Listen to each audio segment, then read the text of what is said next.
APG 4 digit numbers whose greatest common divisor, ओहो sir यहीं फंस गए हम तो, greatest common divisor with 18 is 3। तो किसी भी नंबर का ग्रेटेस्ट कॉमन डिवीजर, दो नंबर्स का अगर आप निकालते हो, मान लेते हैं कोई नंबर है अल्फा, उसका ग्रेटेस्ट कॉमन डिवीजर 18 के साथ 3 आना चाहिए।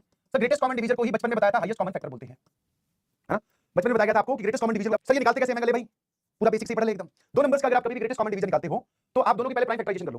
जैसे मान लो मैंने आपको बोला कि 12 और 36 का मुझे एचसीएफ बताना है, 12 और 45 का, 12 और 45 का मैंने आपसे एचसीएफ पूछा, तो इसकी प्राइम फैक्टराइजेशन क्या हो जाएगी, 2 की पावर 2 इंटू 3 की पावर 1। सही हो जाएगा 3 की पावर 2 इंटू 5 की पावर 1। अब दोनों में जो प्राइम फैक्टर कॉमन है, दोनों में जो प्राइम फैक्टर कॉमन है उसकी सबसे बड़ी पावर कॉमन निकाल के छोड़ दो, सॉरी सबसे छोटी पावर, है ना। तो सर 2 दोनों में है ही नहीं, 2 इसमें है इसमें नहीं है, सर 5 इसमें है पर इसमें नहीं है, तो बचा जो कॉमन प्राइम फैक्टर दिख रहा है आपको 3 दिख रहा है, इसकी सबसे छोटी पावर, सर दैट मींस 3 की पावर 1। ठीक है, एचसीएफ कितना आ गया सर 3 आ गया, क्लियर वाली बात। और इसको समझाने वाली भाषा में फैक्टराइजेशन हो जाएगी कितनी, 2 इंटू 3 का स्क्वायर। अल्फा की प्राइम फैक्टराइजेशन क्या होनी चाहिए, 2 की 3 की और 5 की पावर क्या क्या होनी चाहिए इसमें, हाँ 7 की और वो जो भी, बोलो जल्दी से कि अगर आप इन दोनों नंबर्स का वो क्या इसमें 2 की पावर 1 हो सकती है अल्फा में, इसकी प्राइम फैक्टराइजेशन, यहाँ पे मैं अल्फा लिख रहा हूं, हो सकता है 1। सर अगर मान लो इसमें भी 2 की पावर 1 होता है और यहाँ भी 2 की पावर 1 आता है, एचसीएफ में 2 दिखता ना, तो ये 1 नहीं हो सकता, ये 2 की पावर 0 होगा। और 3 की पावर क्या हो सकती है बताओ सर, सर 3 की पावर सिर्फ 1 हो सकती है ना, 3 की पावर क्या हो सकती है, 1 हो सकती है। और 2 है इसमें 3 की पावर 1, दोनों में एक प्राइम फैक्टर दिखाई दे कॉमन 3 और उसकी छोटी पावर यहाँ दिखाई दे आपको। तो यहाँ पे 3 की पावर 2 क्यों नहीं हो सकती, क्योंकि दोनों जगह 3 की पावर 2 हुई, दोनों जगह 3 की पावर 2 हुई, तो आप ये बोलोगे सर एचसीएफ जो है वो 3 स्क्वायर आ जाएगा, 9 आ जाएगा, उसने बोला एचसीएफ इज 3, तो यहाँ पर 3 की पावर 1 नहीं लेना पड़ेगा, क्योंकि इन सब की पावर कुछ भी, ठीक है। मतलब आप इस प्रकार का नंबर ले लो, दैट इज 2 की पावर 0, 3 की पावर 1, 5 की पावर 5 या 5 की पावर 2, 7 की पावर 1, कैसा भी नंबर ले लो। इस नंबर का जब आप एचसीएफ निकालने जाओगे 18 के साथ तो एचसीएफ 3 आएगा भाई। अब ये बच्चा पूछ रहा है 2 की पावर 0 क्यों, अरे लिटिल बोलू क्या ही बोलू, इसकी प्राइम फैक्टराइजेशन ये है, मान ले इसमें 2 की पावर 0 नहीं होता तो तेरे हिसाब से क्या होना चाहिए, 2 की पावर 1, ऐसा मान ले। अब जब इनकी प्राइम फैक्टराइजेशन लिखने के बाद जब इसका एचसीएफ निकालेगा तो दोनों में एक एक फैक्टर कॉमन दिखाई दे रहा है, इन दोनों में से जिसकी पावर छोटी है वो यहां लिख दो, ये वाला फैक्टर कॉमन दिखाई दे रहा है, इन दोनों में से जिसकी पावर छोटी है वो यहां लिख दो। एचसीएफ कितना आ गया, 6 आ गया, वो बोल रहा है एचसीएफ 3 आना चाहिए, तो मतलब यहां 2 नहीं दिखेगा, समझ गए नहीं समझे, ठीक है। कैसे पता सर, क्योंकि जिन जिन नंबर की प्राइम फैक्टराइजेशन में 2 आता है वो इवन होते हैं, 2 नहीं आ रहा तो वो ऑड है, 3 की पावर भी सिर्फ 1 आ रहा है, दैट मींस मल्टीपल ऑफ 3 होना चाहिए, है ना। क्या अल्फा में ये वाली प्राइम फैक्टराइजेशन चल सकती है, यस और नो लिखकर जवाब दीजिएगा। 3 की पावर 2 और 5 की पावर 7 की पावर कुछ भी, 5 और 7 को देखो मत, तुम सिर्फ 2 और 3 को देखो, क्योंकि यहां पर भी प्राइम फैक्टर्स 2 और 3 है। क्यों, क्योंकि अगर 3 की पावर 2 होता तो यहां पर 3 की पावर 2 एचसीएफ आता, तो आंसर इज सर नो। तो मतलब इसमें 3 की पावर 2 नहीं होनी चाहिए, इसका मतलब होता है मल्टीपल ऑफ 9 नहीं होना चाहिए। ये पूरा हमने बिल्डअप क्या किया, ठीक है, ये पूरा हमने कहानी तैयार कर रहा है। तो 4 डिजिट नंबर सबसे छोटा होता है सर 1000, फिर 1001, ऐसे करते करते सबसे बड़ा 4 डिजिट नंबर होता है 4 बार 9। 4 डिजिट नंबर्स की बात कर रहा है तो सिर्फ इतने ही लोगों की बात कर रहा है, ठीक है।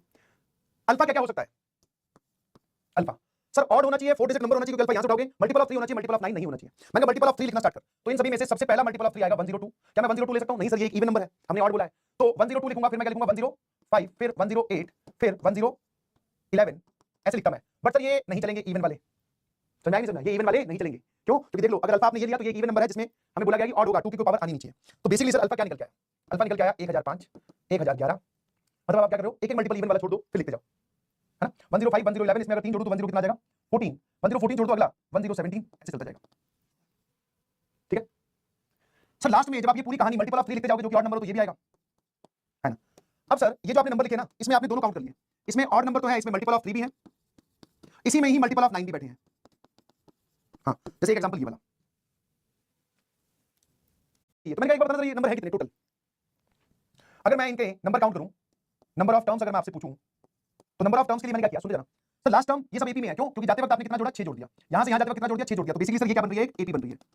तो लास्ट टर्म है आपके पास में ये वाली, पहली टर्म है 1005 प्लस n - 1, कॉमन डिफरेंस है 6, ये इधर जाएगा, ये इधर जाएगा, तो सर ये कितना हो जाएगा 6994, सॉरी 8994 हो जाएगा, क्या कर रहा हूं भाई, हाँ तो ये हो जाएगा 8994 डिवाइडेड बाय 6 प्लस 1 बराबर n, ठीक है। आराम से देखिएगा प्लीज, 6 1 जा 6 29, तो 6 4 जा 24,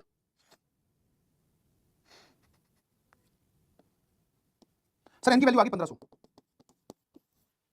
है ना, n की वैल्यू कितनी आ गई सर 1500, ठीक है।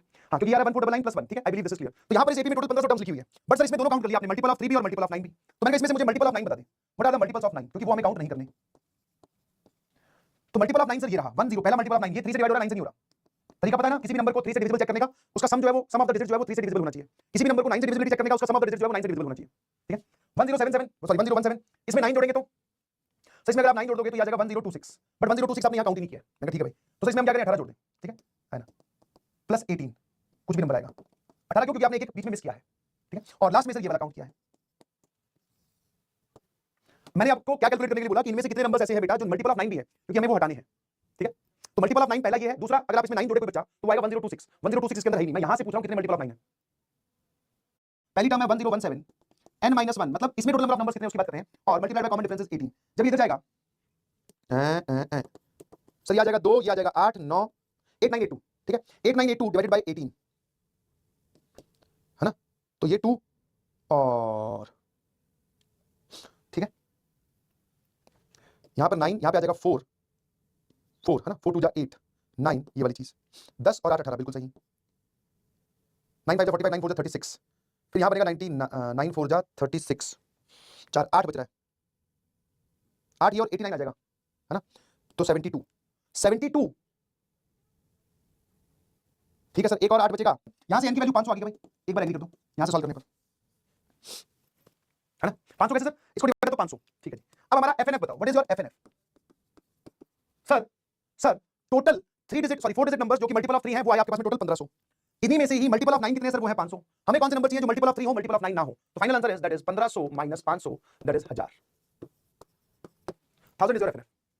HCF ऑफ अल्फा इन 24, वापस सेम वही लॉजिक है सर, 24 का HCF मतलब 24 की प्राइम फैक्टराइजेशन होती है 8 × 3, अल्फा का मतलब क्या हो जाएगा सर, HCF बनाना चाहिए, मतलब कुछ भी कॉमन नहीं होना चाहिए, तो 2 की पावर भी इसमें 0 होनी चाहिए, 3 की पावर भी 0 होनी चाहिए, और 5 और 7, 5 की पावर चाहे कुछ भी हो, 7 की पावर चाहे कुछ भी हो, 11 की पावर चाहे कुछ भी हो, उससे फर्क नहीं पड़ता, समझ गए, क्यों, क्योंकि सर HCF बना रहा है, और जिन दो नंबर्स का HCF बनाता है उनको रिलेटिवली प्राइम भी बोलते हैं, अल्फा इन 24 और रिलेटिवली प्राइम, ठीक है। अब आपको पता चला कि इसकी प्राइम फैक्टराइजेशन में 2 और 3 नहीं होना चाहिए, दैट मींस यहां से सोचकर मैं ये बोल सकता हूं अल्फा जो है मल्टीपल ऑफ 2 नहीं होना चाहिए, अल्फा जो है मल्टीपल ऑफ 3 वो भी नहीं होना चाहिए, अल्फा ना ही 2 का मल्टीपल ना ही 3 का मल्टीपल। मैंने कहा क्यों भाई, क्योंकि सर जानकारी ऐसे दे रखी है कि अल्फा और 24 का HCF बनाए, अल्फा और 24 का HCF जो है वो बनाए, कैसा लगा, लोग हैं जो इस प्रॉपर्टी को सेटिस्फाई करेंगे उनका हमें सम बताना है। तो मैंने आपसे पूछा कि 1 2 3 टिल 100 तक मल्टीपल ऑफ 2 कौन कौन से हैं, multiple of 2 sir, multiple of 2 कौन कौन से हैं, दैट इज 2 4 6 8, ये सर 100 लोग, मतलब 50 लोग ये वाले है ना। फिर मैंने पूछा कि मल्टीपल ऑफ 3 कौन कौन से हैं, 50 है ना, और ये वाले कितने हैं भाई, सर ये है 33। अब इसका पूरा आंसर लिखने से पहले एक चीज और सोच लिया करो, दोनों में कॉमन कितने हैं भाई, कॉमन वो भी बताओ, क्योंकि काउंटिंग आपकी यूनिक होनी चाहिए ना, आपने यहां पर 6 भी गिन लिया, 6 यहां भी गिन रहे हो, कॉमन जो हो जाएंगे वो कौन से होंगे सर, मल्टीपल ऑफ 6, कॉमन मतलब दोनों के 94 है ना, या 96 सॉरी, सर इसको से डिवाइड करेंगे है ना, तो ये वाले कितने नंबर आ गए सर हमारे पास में 16, ये एपी में कितने नंबर हैं 16, ऐसा होता कि number of numbers alpha satisfying,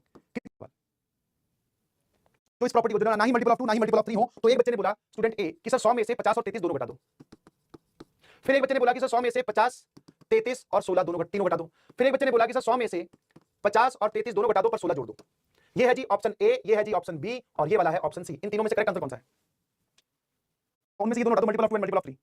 sir आपने ज्यादा घटा दिए, क्यों, क्योंकि दोनों में कुछ कॉमन भी है, ठीक है, तो ये तो इसलिए गलत है, ये वाला गलत है, ये वाला भी गलत है, क्यों सर, क्योंकि आपने 2 के मल्टीपल भी घटाए, 3 के मल्टीपल भी घटाए, जो दोनों में कॉमन थे वो भी घटा दिए, तो जब आप एक्स्ट्रा घटा दे रहे हो, ये 16 लोग इसमें भी काउंट हुए, इसमें भी काउंट हुए, मतलब ये जो 16 लोग हैं ये दो बार घट गए, तो एक बार जोड़ दो, समझे, तो दिस इज करेक्ट। अब उसने पूछा है सम, उसने क्या पूछा है सम, तो सम कैसे लिखोगे, सम कुछ नहीं सर, ये जो 16 लोग हैं इनका सम बता दो, तो इनकी वैल्यू है ये 1 से लेकर 100 तक के सारे नंबर्स का सम, इसमें से इन 50 लोगों का सम घटा दो, फिर इन 33 लोगों का भी सम घटा दो, फिर ये जो 16 लोग हैं इनका सम जोड़ दो। 16 लोग कौन से भाई,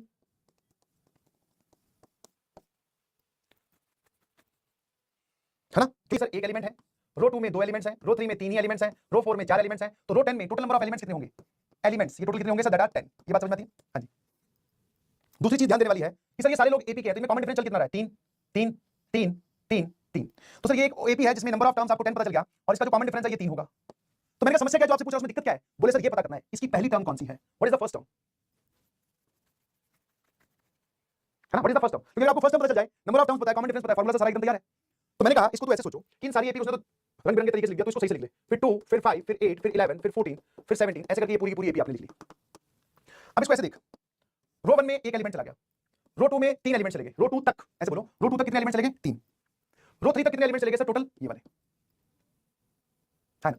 अब मुझे बताओ ये रो 3 तक कितने एलिमेंट चले गए, 3 और 3 6, तो रो 9 तक कितने एलिमेंट चले जाएंगे, जब आप रो 9 लिखोगे तो नंबर ऑफ एलिमेंट्स, सर रो 1 में एक एलिमेंट चला गया, रो 2 में 2, रो 3 में 3 एलिमेंट चले गए, रो 4 में 4, रो 5 में 5, रो 6 में 6, रो 7 में 7, रो 8 में 8 और रो 9 में 9, इतने नंबर ऑफ एलिमेंट्स आपने यूज कर लिए। ये कितना सम हो जाएगा sir, that is 9 × 10/2, so that is 45 elements आपने यूज कर लिया, है ना।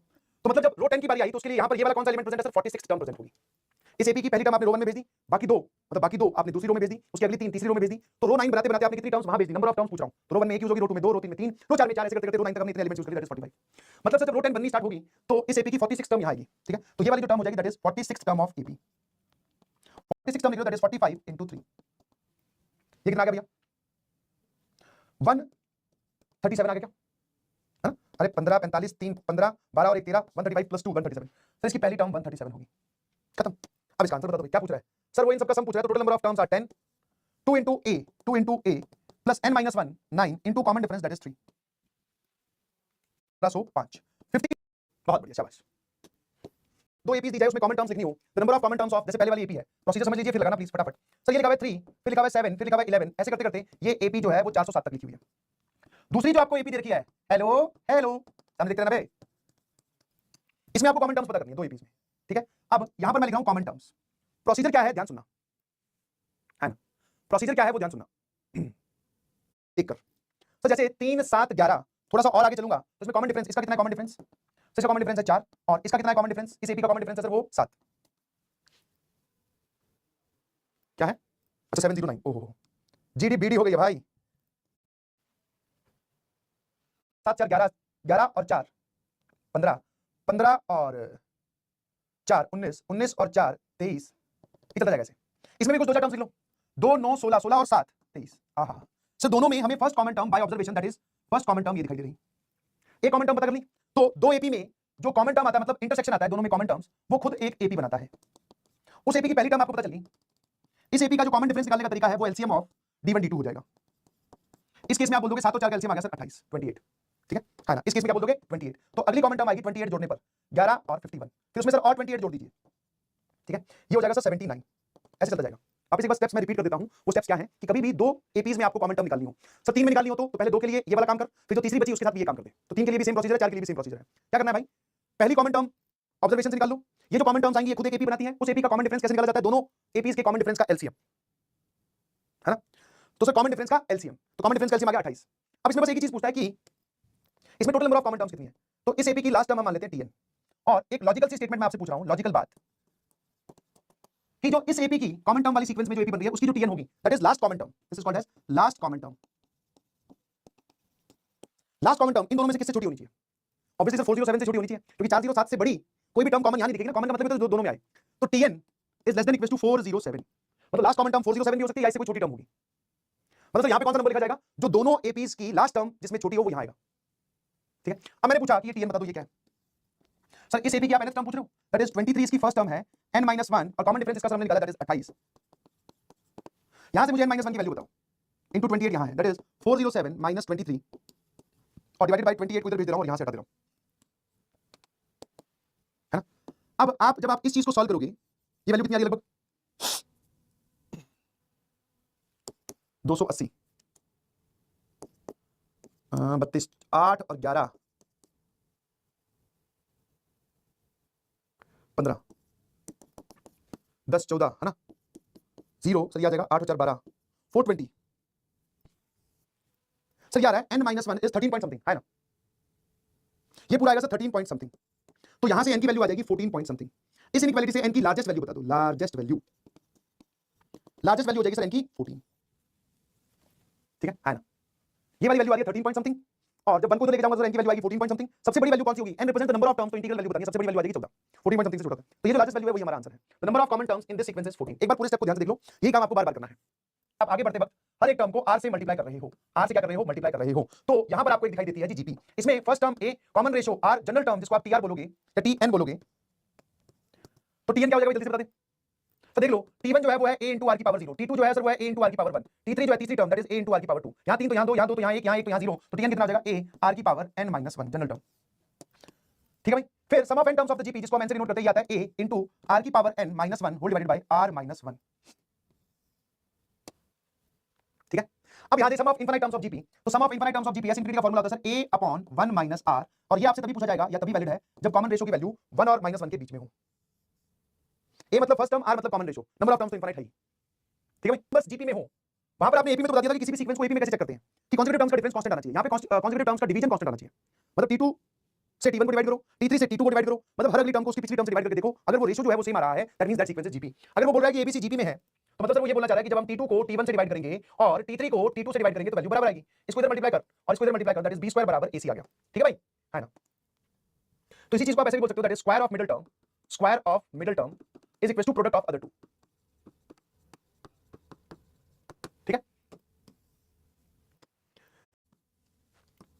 Product of numbers is involve, product of the numbers is involve, है ना? ध्यान सुनिए प्लीज। क्यों सर? क्योंकि इनकी ज्योमेट्री इनको इस तरीके से अरेंज किया गया, अगर आप इन सभी को मल्टीप्लाई कर दो, चाहे आप इन सभी को मल्टीप्लाई कर दो, आर कैंसिल हो रहा है, आर क्या हो रहा है? कैंसिल हो रहा है सर, ठीक है सर। अगर product of the numbers involve ना हो तो मैंने कहा तू वैसे भी मान सकता है, कौन से वाले? A R square A R cube, वो भी वैलिड है, कोई दिक्कत नहीं है। समझा नहीं समझा सर? हम अच्छा इनमें वो वाली बात ध्यान रखना, हमें आदत पड़ी हुई है कि कॉमन रेशियो आर बोलना और फर्स्ट टर्म ए बोलना। अगर तीन नंबर्स आप ऐसे मान रहे हो तो ये आपकी फर्स्ट टर्म है ना? This is the first term a upon r, common ratio तो आ रही है सर। इसमें फर्स्ट टर्म क्या है? ए अपॉन आर क्यूब, और common ratio is r square, yes r square, है ना? ठीक है हाँ। अब यहां जाओ, अगर a1 a2 a3 जीपी में है, देन उन सभी नंबर्स को अगर आप किसी कांस्टेंट नंबर से मल्टीप्लाई कर दो तो ये भी जीपी आती है, उन सभी का रेसिप्रोकल वो भी जीपी होता है। कोई भी टर्म किसी जीपी की कभी जीरो नहीं हो सकती, yes, no term of GP is zero, ठीक है। और अगर आप इन सभी नंबर्स की एक वैलिड पावर रेज कर दो जो कि लगानी अलाउड हो, तो वो जो आता है वो भी जीपी में होता है ना? ठीक है। अब जैसा आपको एपी में बताया था, जैसा आपको एपी में बताया था, एपी में क्या बताया था सर? जिन दो नंबर्स का लोअर सफिक्स का सम सेम आ रहा है, 12 और 12 24, 13 और 11 24, तो इन दोनों का सम भी सेम होगा। सेम जीपी में जाती है सर, ये सम की जगह ये क्या हो जाता है? प्रोडक्ट। अगर a11 a12 a13 a11 a12 a13 अगर ये जीपी में है तो इनका मल्टीप्लिकेशन बराबर इनका मल्टीप्लिकेशन, ठीक है। इनका मल्टीप्लिकेशन, इनका जो एपी में बात बताई उसमें बोला गया कि दोनों को सम करो, जीपी में क्या बोल रहा हूं? मल्टीप्लाई कर दो। मतलब ये वाली जो बात लिखी हुई है इसका एग्जांपल देखो, if a1 a2 a3 a4 a41 ये सब लोग जीपी में हैं, तो किन किन कर सकते हो कि a11 into a13, या फिर ये कितना आ रहा है सर? 26 आ रहा है ना, तो a20 into a6 a13 into a13 a21 into a5, ऐसे ये सारी बातें एकदम सही लिखी हुई है। क्यों? जीपी है तो मल्टीप्लाई करना है टर्म्स को, लोअर सफिक्स का सम सेम आना चाहिए, देख लो। आई समझे? कोई बोले सर कैसे? तो मैंने देख लिया, इसमें जीपी की टर्म्स हैं और होती है जीपी की वो ये वाली। देखिए बार ये बच्चों को चमकता नहीं है भाई, ये कैसे जीपी लिखी हुई है? चमकना चाहिए, ये भी जीपी है। एक की पावर बढ़ रही है, दूसरे की पावर कम हो रही है, that is also a GP, है ना? मतलब सर अगर आप बोलो कि इस प्रकार की कहानी, आपने x की पावर 2 y की पावर 3 फिर x की पावर 1 y की पावर 4 और फिर आ जाएगा यहां पर y की पावर 5, है ना? सर ये भी जीपी है, ये भी क्या है? ये पूरी की पूरी एक जीपी लिखी हुई है। और यहां से आपके पास में एक मजेदार फैक्टराइजेशन आ जाती है जो कि आपको पता होनी चाहिए, वो यहां नहीं है, उसके बगैर जिसकी पावर कम हुई तो पक्का आपने डिनोमिनेटर में रखा है, इसको यहां से यहां जाते वक्त y अपॉन x से मल्टीप्लाई कर दो। तो जब आपने x की पावर 5 को y अपॉन x से मल्टीप्लाई किया तो एक y आ गया और एक x कम हो गया, दैट इज x की पावर 4। फिर आप इसको फिर से y अपॉन x से मल्टीप्लाई कर दो, सर ये क्या हो जाएगा? x की एक पावर कम हो जाएगी, y स्क्वायर हो जाएगा। कैसा लगा? है ना? अरे बोलो भाई, ऐसे थोड़ी काम चलेगा। मेरे गले को क्या हो गया भाई? नो हिच नो किच ओनली हैवी स्टिक, दो ऐड मिक्स कर दिया मैंने। सर ये कितना हो जाएगा? This is x into y की पावर 4, इसको फिर से y की पावर y अपॉन x से मल्टीप्लाई करोगे तो ये आ जाएगा y की पावर 5।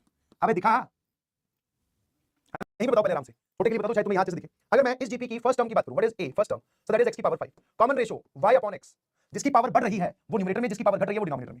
और फिर मैं नंबर ऑफ टर्म्स पूछूं, पता नहीं क्यों तुम्हारा चुलबुल माइंड जो है वो ये बोलेगा, चुलबुल माइंड ये बोलेगा नंबर ऑफ टर्म्स आर 5, क्योंकि यहां 5 दिख रहा है, यहां 5 दिख रहा है, इच्छा ये हो रही है कि नंबर ऑफ टर्म्स आर 5। ध्यान से देखिए, number of terms are actually 6, क्योंकि x की पावर 5 से कहानी शुरू हुई, x की पावर 0 पे जाके रुकी, तो 5 से लेकर 0 तक टोटल 6 टर्म्स होती है, तो ये गलती मत कर देना प्लीज, है ना? और अगर आप इस पे सम ऑफ द जीपी का फॉर्मूला लगा देते हो, लगा सकते हो? हां सर बिल्कुल लगा सकते हैं। मैंने कहा इसका जो सम है वो कितना आ जाएगा? सम, तो sir a into common ratio की power number of terms minus 1 divided by r minus 1, ये पूरा का पूरा ये आता है जी y की पावर 6 माइनस x की power 6 whole divided by y minus x। Sir कैसे? मैंने देखा ऐसे ले ले, ऐसे अभी तो मैंने फॉर्मूला लगाया, ठीक है? हाँ तो ये इधर जाएगा सर, दिस इज y की पावर 6 माइनस x की पावर 6, और इसका जो डिनोमिनेटर है वो यहां आ जाएगा x की पावर 6, और यहां एलसीएम लोगे sir, this is y minus x upon x। पहले काट के पावर 5 कर, फिर काट के उड़ा दे, तो y की पावर 6 माइनस x की power 6 divided by y minus x। आप इसको एज आइडेंटिटी भी देखते हैं, और n+1 whole divided by this is a minus b। चाहो तो b वाली टर्म दोनों जगह न्यूमरेटर और डिनोमिनेटर पहले लिख दो, उससे कोई फर्क पड़ेगा नहीं। तो ध्यान रखने वाली बात ये है बेटा, फर्स्ट टर्म इज a की power n, common ratio is b upon a, and number of terms in this case is n+1। अगर वो n से शुरू होकर 0 तक गया तो number of terms are not n, n+1। हमेशा नंबर ऑफ टर्म्स आप सोच के जवाब देंगे, हर सवाल में ऐसा नहीं होता कि नंबर ऑफ टर्म्स n ही होती हैं। बोलो भाई, आप पीवाईक्यू करवा ले, पहले जानकारी तो ले ले पूरी की पूरी, सीधा पीवाईक्यू पे भेज दूं, ऐसी कैसी बात है यार? ऐसे थोड़ी होता है। चलिए तो एक लिख रहा है नो ब्रेक। सर कब तक चलेगी क्लास? जब तक है एक मिलेगा भाई, मैं खड़े होकर पढ़ा रहा हूं, तुम्हें बैठ के पढ़ना है, कर रही है उसको आराम से। अयो अयो, मैंने कहा क्या मैं इसको y क्यूब माइनस या x cube minus y cube upon x minus y लिख सकता हूं? हाँ। फिर सर ये वाली जो जीपी बन रही है, क्या मैं इस पूरी चीज को x की पावर 4 माइनस y की power 4 upon x minus y लिख सकता हूं? क्योंकि मेरे को सर ये वाली फैक्टराइजेशन बहुत अच्छे से पता है, जो भी पावर आपको दे रखी है यहां पर पावर उससे एक ज्यादा आती है और डिनोमिनेटर में एक एक पावर आती है, बस वही तो कर रहा हूं मैं। सर यहां पे 3 दे रखा है तो x की पावर 4 माइनस y की power 4 upon x minus y, है ना? फिर मैंने कहा इसके नीचे भी x माइनस y आ गया, इसके नीचे भी x माइनस y आ गया, तो मैंने कहा इसको ऐसे लिख सकता हूं ताकि एक सिमेट्री दिखे ना सब में, x minus y x minus y x minus y, है ना? तो सर अब ध्यान से देखिए, ये पहली टर्म है, ये दूसरी टर्म है, ये तीसरी टर्म है, इन सभी में से 1 upon x minus y common ले लीजिए भाई। कितने लोग ये बात पकड़ गए कि हां सर ये वाली x प्लस y को आपने ऐसे कैसे लिखा है? x माइनस y से ऊपर से मल्टीप्लाई करके।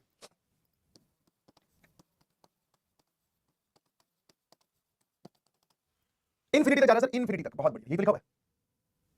एक सेकंड, अरे यार ये क्या हो गया? हाँ वायरस वायरस, हाँ वो 3 इडियट से निकल गया, यहां पर कोई इडियट था, सेट कर दिया, ये ठीक है क्या? सर ये वाली चीज एक साथ ले लो, y square y cube y की पावर 4 टिल इंफिनिटी। मेरे ख्याल से इसमें डिकोडिंग वाला पार्ट मैंने कर दिया है। नाउ सर किसी भी इनफाइनाइट जीपी का सम होता है first term divided by 1 upon common ratio that is x, और बाहर 1 अपॉन x माइनस y है। और सर ये वाली जो टर्म है ये कितनी हो जाएगी? This is y square upon 1 minus y। मेरे ख्याल से सकते हैं आप कर सिंपलीफाई, है ना? करते हैं, साफ साफ दिखाई दे रहा है सर, एक की पावर कम हो रही है और एक की पावर बढ़ रही है, तो सीधा सीधा सवाल ये कहा होगा भाई इनके सबके अंतर कहां चले गए? ठीक है, हाँ ना। पहली टर्म है a क्यूब, कॉमन रेशियो कितना है भाई? ये बहुत इंपॉर्टेंट बात है, r क्यूब 9747। सर ये क्या आ जाएगा देखना इसका, इसकी पहली टर्म है a, कॉमन रेशियो सर यहां पर r है, क्या आपके विचार हैं ये बताओ? 57। सर r निकालने के लिए थोड़ा सा काम करते हैं, क्यूब करके डिवाइड कर देते हैं। मैंने कहा यार ताकि a की तो अननोन बचे, क्यूब किया और डिवाइड कर दिया। वाओ, अब ये मत पूछना हाउ, ठीक है, जस्ट से वाओ। सर ये वाली चीज तो ऐसी आ गई और a का क्यूब यहां और 1 माइनस r का क्यूब, यस। अब ये 9747, ओहो कितने थाला पूरे दीजिए ना, कितने 7 बैठे हैं भैया, आ जाओ आराम से, है ना? चलिए सर a क्यूब तो गया, सर इधर देखो पहले, अब 9747 को 57 से डिवाइड कर लेता हूं चुपचाप। हाँ 4 तो 4 20 आएगा, 5 25 6 30, 7 आएगा 35, है ना? 35 और 4 399, आराम से आराम से। हाँ मैं अपना टाइम लेके कर रहा हूँ, मेरी कैलकुलेशन सबकी अपनी अपनी होती है। हाँ 0, ये कितना आ गया? 5 आ गया ना? हाँ, और अरे वाह 171। सर इसको लिखो 57 इंटू 171, और एक और चीज 57 इंटू 3, 15 और 2 17, बिल्कुल सही। 171 को भी लिख लो, 171 is further equal to 57 into 3, कर लिया फैक्टराइज, ठीक है, है ना? अब जरा देखना 1 2 1 2, तो यहां बचा सर 3 अपॉन 57। अब यार 3 अपॉन 57 कितना होता है? दैट इज 1 अपॉन 1/19, बढ़िया ना? सर तो ये आ गया 1 माइनस आर का cube whole divided by 1 minus r cube बराबर 1 अपॉन 19, है ना? कोई वैल्यू डायरेक्टली देख कर बता सकते हो? वैल्यू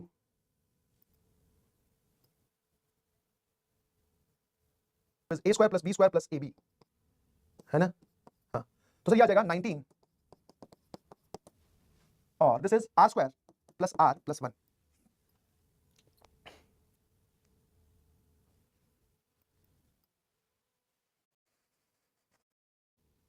कुछ वैल्यू देखती नहीं पता चलेगा? नहीं यार, this is 19 r square minus 2r, 19 into 2 38r plus 19 minus r square minus r minus 1 बराबर 0। सर ये आ जाएगा 18r square minus 39r plus 18, ये कैसा हो गया भाई? 3 7r माइनस 12r प्लस 18 बराबर 0। दोनों में से मैंने क्या किया सर, यहां से आपके पास में 9r कॉमन आ जाएगा, दैट इज 2r माइनस 3। इन दोनों में से सर 6 कॉमन आ जाएगा, 2r माइनस 3 बराबर 0। तो r की वैल्यू 3/2 आ रही है और 6/9 आ रही है, मतलब एक 3/2 और एक 2/3, है ना? तो ए भी निकल चाहिए आपको 0.7 दे रखा है, इसका सम पूछा है टोटल 20 टर्म्स का, तो 0.7 को लिखा 7/10, इसको लिखा 77/100, डेसिमल हटा दो। और एक छोटा सा लॉजिक ये है कि डेसिमल हटाने के बाद में अप टू आपसे 20 टर्म्स का सम पूछा है, अप टू 20 टर्म्स। तो डेसिमल हटाने के बाद में 7 को पिक्चर से हटाओ, 9 को लेके आओ, ठीक है? 7 इस पूरे में से कॉमन ले लिया, तो 7 जैसे पिक्चर में से कॉमन लिया तो 1/10, दिस इज 11/100, दिस इज 1/1000 और अप टू 20 टर्म्स, तो ये लिखा हुआ है सर एस। 7 हटाया, 9 को पिक्चर में लेके आओ। सर 9 को कैसे लेके आएंगे पिक्चर में? हाँ ये एनसीईआरटी का सवाल है, बिल्कुल सही बोला आपने। 9 से मल्टीप्लाई और 9 से डिवाइड और 9 से मल्टीप्लाई, कैसा लग रहा है? ठीक है। अब सर ये वाली चीज को आप कैसे लिख सकते हो? 1 माइनस 1/10, इस चीज को आप लिख सकते हो सर 1 माइनस 1/100, इस चीज को आप लिख सकते हो सर दिस इज 1 माइनस 1/1000, और बाहर आ गया सर 7/9। सिंप्लीफिकेशन बेस सवाल है। अब जरा देखना टोटल कितनी टर्म्स थी सर? 20 टर्म्स थी, हमने हर एक टर्म में से 1 निकाल दिया, तो 1 1 1 1, ऐसे कितने 1 आ जाएंगे सर? 20 1 आ जाएंगे। 20 1 कैसे? क्योंकि हर एक टर्म में से आपने 1 1 निकाल दिया। अब ये वाली जो टर्म्स बच रही है इन सब में से माइनस साइन कॉमन ले लो, तो सर माइनस साइन कॉमन लेने के बाद में 1/10 1/100 1/1000 और ये सब जाएगा अप टू 20 टर्म्स, ठीक है भाई? और यहां लिखा हुआ है 7/9, मेरे ख्याल से आप इसको सिंप्लीफाई कर सकते हो। तो यहां देखने में आपको ये जीपी नहीं दिख रही थी, बट अगर मैं यहां पर आकर एक चीज देखूं तो जो मुझे यहां पर जीपी दिखाई देती है सर, ये रही जीपी। ये क्या है सर? ये है जीपी। क्या बोलता रे? हाँ सर ये हमारे पास में जीपी है, क्लियर भाई? और initial terms from the set this, मतलब एक आपके पास में एपी है और एक जीपी है, जिसकी पहली 4 टर्म्स इस सेट से उठाई गई हैं। If the last 4 terms of the series are the maximum, ये छोड़ दो, पहले मुझे ये बताओ जो आधी बात यहां तक जो बोली उसको कंप्लीट करो, इसमें से कौन सी ऐसी 4 टर्म्स हैं जो मिलकर किसी एपी की पहली 4 टर्म्स बन सकती हैं? तो थोड़ा सोचना पड़ेगा। 11, क्योंकि 4 के साथ अगर 8 ले रहा हूं तो कॉमन डिफरेंस 4 का हो गया, 4 12 12 है नहीं, इसको छोड़ दो। फिर उससे बड़ा नंबर मैंने 8 लिया, 8 के साथ अगर 11 ले रहा हूं तो 8 और 3 11, 11 और 3 14, 14 इसमें नहीं, छोड़ दो। अब 11 के साथ मैंने लिया 11 और 5 16, 16 5 21, 21 5 26, लो सर 11 16 21 और 26, सर ये बन गई एपी 11 16 21 26, बहुत बढ़िया। अब इसी में से कोई 4 टर्म्स उठानी है जो कि आपको जीपी बनाती दिखाई दे। सर ऑब्वियसली ये दिख रहा 4 into 2 8 into 2 16 into 2 32, ठीक है भाई? तो सर इन चारों मतलब इन सभी टर्म्स में से, सेट में से हमने चार चार वैल्यू उठा ली, जो कि एक एपी की पहली चार टर्म्स है और बाकी दो या बाकी जो एक अलग सेट लाई करता है वो किसी जीपी की पहली चार टर्म्स है। ये बन गया। अब सवाल आगे बढ़ते हैं। The last term of this series are maximum possible 4 digit numbers. मतलब सर ये कहां तक लिखनी है, कहां तक, जब तक इस सीरीज में बढ़ते बढ़ते आपके पास में इस प्रकार का नंबर ना आ जाए, 4 डिजिट का एक नंबर, वहां तक लिखते जाओ। इसमें कहां तक लिखनी है सर, ये तो बहुत ही आसान है, इसमें तो तुरंत ही आ जाएगा। देखो भाई 32 इंटू 2, क्योंकि जीपी है, 2 से मल्टीप्लाई करते जाओ तो ये कितना आ जाएगा सर 64, फिर 128, फिर 256, फिर 512। देखो 3 डिजिट पे तो पहुंच गया, फिर 512 सर ये देखो 4 डिजिट नंबर पे आ गए। मैक्सिमम पॉसिबल बोला उसने सर 2048, 4096। अब इंटू 2 करूंगा, 18 और 1 19, 8192 है ना। अब इंटू 2 करूंगा तो ये 4 डिजिट आगे चला जाएगा। सही है इतना, देखना भाई। तो जीपी तो हमने लिख ली, उसने बोला कहां तक लिखनी है, जहां पर मैक्सिमम पॉसिबल 4 डिजिट नंबर आ जाए। एपी लिखने की जरूरत है नहीं। अब आगे क्या पूछा वो देखो, then the number of common terms in these two series. अब इन दो सीरीज में नंबर ऑफ कॉमन टर्म्स कितनी है ना। अब इन दो सीरीज में जो एपी में इसकी जो जनरल टर्म है वो कैसे नंबर्स है सर, पहली टर्म है 11, n-1, कॉमन डिफरेंस कितना है सर, कॉमन डिफरेंस कितना है भाई इसका 5।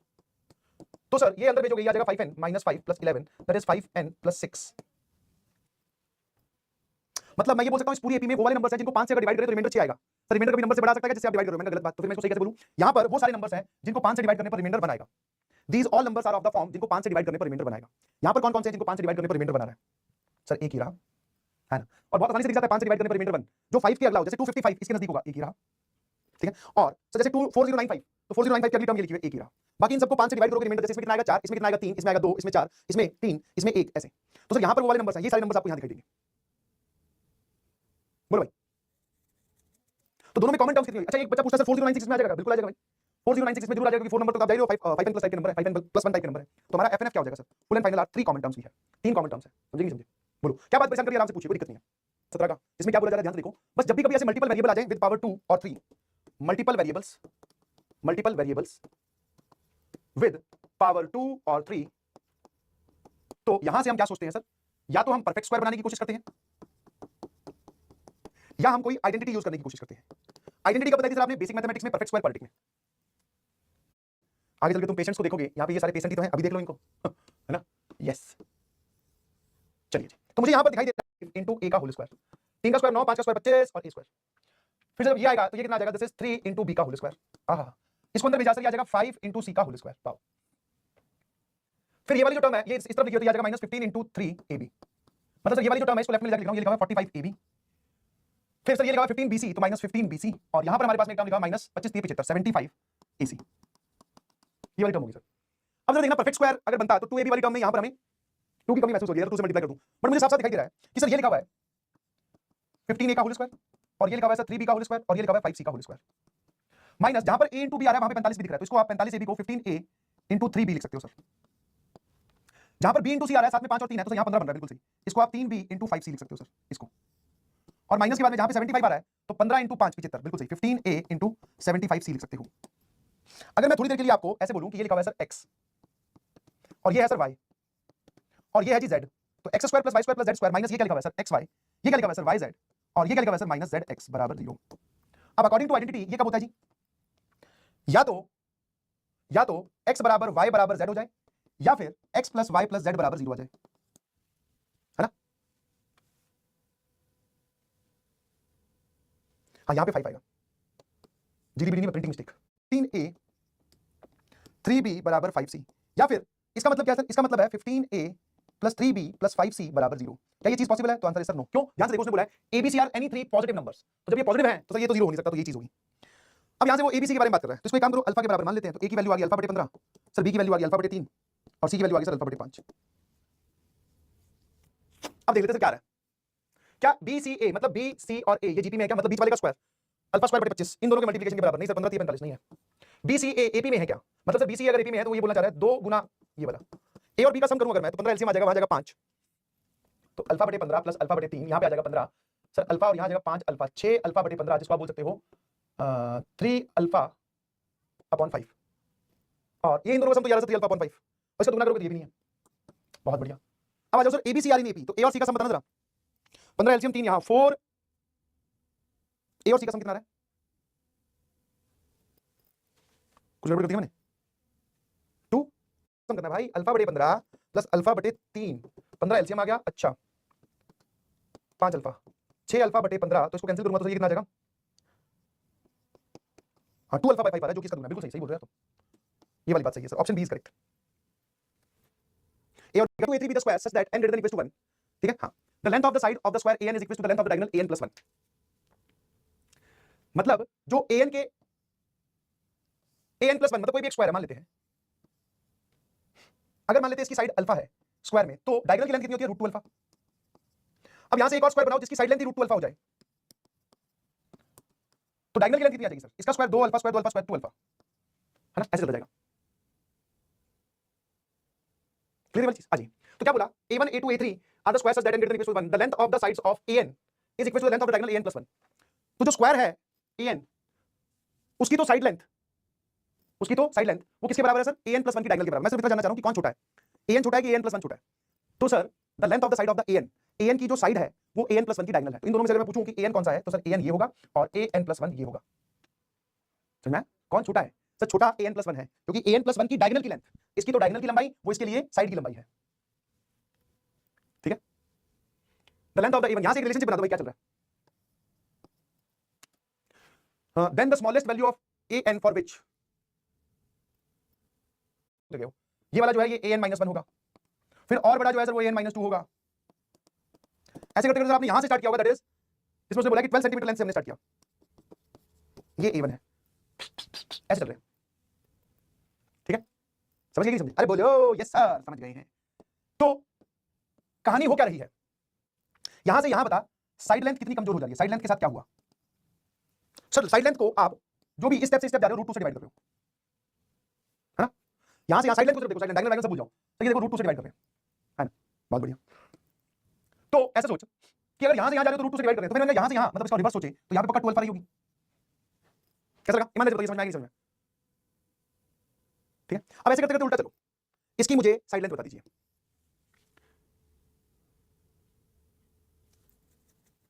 है ना? तो भाई a1 की अगर साइड लेंथ 12 है तो a2 की साइड लेंथ कितनी हो जाएगी? 12/√2. चल मैं यहीं से चल रहा हूं. ठीक है? फिर a3 की साइड लेंथ कितनी हो जाएगी? 12/√2 का होल स्क्वायर, है ना? और डिवाइड कर दिया. a3 या a4 की साइड लेंथ कितनी हो जाएगी सर? 12/√2 का होल क्यूब. an की साइड लेंथ बता दीजिए प्लीज सर. वो आ जाएगी 12/√2 की पावर n - 1, है ना? यही बात समझ में आई? √2 से डिवाइड करते जा रहे हो, तो मैंने पैटर्न ध्यान से देखा, तो 3 है तो यहां पे पावर 2, 4 है तो यहां 3, पावर n है तो यहां n - 1. अब उसने बोला then the smallest value of an for which the area of an is less than 1. तो अगर an की side length of square an is 12/√2 की पावर n - 1, तो इसका एरिया क्या हो जाएगा? एरिया, क्योंकि उसने बोला है area should be less than 1. ये देख रहा है, area is less than 1, area of an is less than 1. तो एरिया क्या होता है? इसका स्क्वायर हो जाएगा ऑब्वियसली. तो 144, और ये वाली जो चीज देखिए इसको आराम से देख लेना, ये लिखा है 2 की पावर n - 1/2. ठीक है? 2 की पावर n - 1/2 बिकॉज़ √2 इज 1/2, तो 1/2 ऐसे लिख सकते हैं आप. जब स्क्वायर करोगे तो ये 2 की पावर n - 1 आ जाएगा, और ये वाली चीज यहां से इधर लेके जाओ तो दिस इज 2 की पावर n - 1 ग्रेटर देन 144, है ना? तो यहां से कौन कौन सी n की वैल्यू सेटिस्फाई करती है सर? साफ साफ बता देते हैं. जैसे 64 मतलब 32 6 5 पर 8 9 10 11 12 चलता जाएगा. तो यहां से n की वैल्यू आ जाएगी 9 10 11 12 ऐसे. ये सुनो, ठीक है? क्योंकि जब 2 की पावर 8 रखोगे तो 144 से बड़ा आएगा, दैट इज 256. 2 की पावर अगर आपने 7 रख दी तो सर वो आ जाएगा 128, जो कि किसी काम का नहीं है. क्लियर? तो फाइनल आंसर क्या बोला उसने? Then the smallest value of an, basically यहां पे an नहीं, यहां पे n लिखना चाह रहा होगा वो. ठीक है? Smallest value of the n कितना आया sir? 5. Sorry 9 is our f, 5 पता नहीं क्यों लिख दो तुम लोग. सबसे छोटी डिस्टिंक्ट पॉजिटिव नंबर्स के लिए अगर मैं n की वैल्यू 0 पुट कर दूं तो ये कितना आ जाएगा सर? a की पावर 1 प्लस b की पावर 1 अपॉन a की पावर 0 दैट इज 1, b की पावर 0 दैट इज 1. तो सर ये पूरा बन जाएगा a plus b upon 2, that is ये बन जाएगा sir am of a and b. अगर आप इसमें n की वैल्यू 0 पुट कर देते हो तो. अगर आप इसमें n की वैल्यू माइनस आप पुट कर देते हो तो सर ये बन जाएगा, ध्यान सुनना, gm of a and b. Value put करके देखो, और -1 पुट कर देते हो सर ये बन जाएगा harmonic mean of a and b. बस ध्यान रखना, पुराने टाइम पे इस पे सवाल आ चुके हैं एक दो बार. पुराने टाइम पे जब ओल्ड आईडी हो रही थी सवाल आ चुके हैं. इस तरीके से पूछा जाएगा find the value of n या what is the value of n if this represents the harmonic mean of a and b. तो पता होना चाहिए -1. ठीक है? सिंपल सी बात है. आ जाओ भाई. अब ये कुछ खतरनाक रिजल्ट जो कि मैं आपको फटाफट बता देता हूं कि अगर दो नंबर्स होते हैं ना, पहली चीज तो आप ये ध्यान रखना. आ जाओ, अगर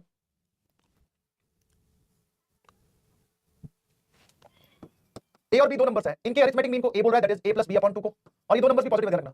ज्योमेट्रिक मीन को सर √ab बोल रहा है, मतलब √ab को ज्योमेट्रिक मीन बोल रहा है, स्मॉल जी से रिप्रेजेंट कर रहा है, और h that is 2 upon 1/a plus 1/b को ये ऐसे बोल रहा है 2ab upon a plus b, है ना? तो एक बात बताओ, क्या इस 2ab upon a plus b को क्या हम ab upon a plus b upon 2 लिख सकते हैं? है ना? हाँ सर. अब यहां देखना जरा, ये दो नंबर्स की बात हो रही है for two numbers, two positive numbers. Arithmetic mean, geometric mean, harmonic mean. यहां पे लिखा हुआ है सर h.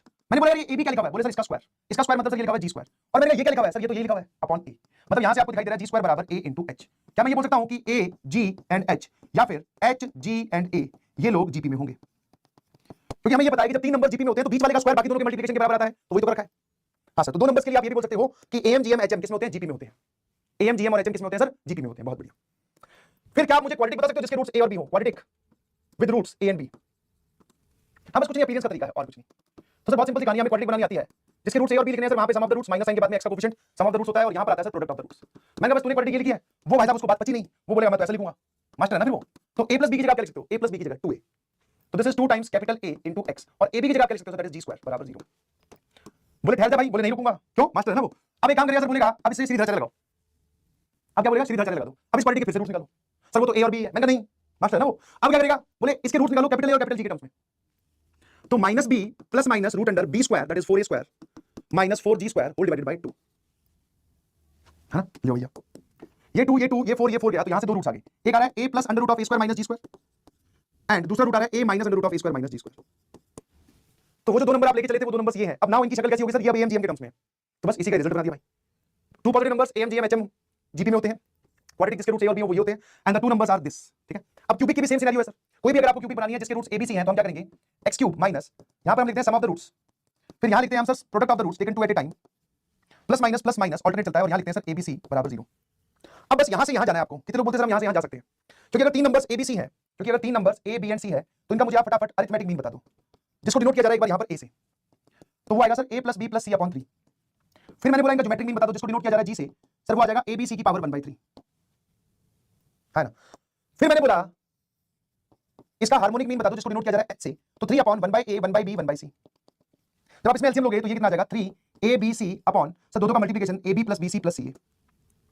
मास्टर है ना वो, रुकेगा नहीं भाई, रुकेगा नहीं sir. a plus b plus c की जगह आप 3a लिख सकते हो, जहां पर abc दिख रहा है वहां पर आप g क्यूब लिख सकते हो, इधर से रहे a दोनों तरफ क्यूब कर दे।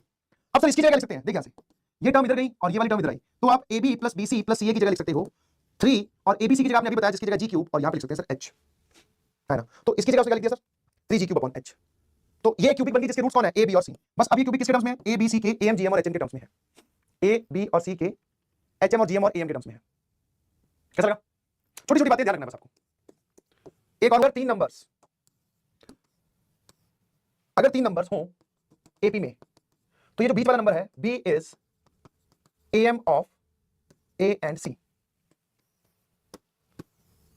ठीक है। अगर तीन नंबर्स हो जीपी में या फिर एचपी में, अगर तीन नंबर्स हैं जीपी में तो b is gm of a and c।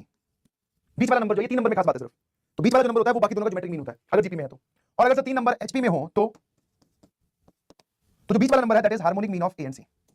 I hope बात समझ में आती है, छोटी छोटी बातें है। चलिए जी।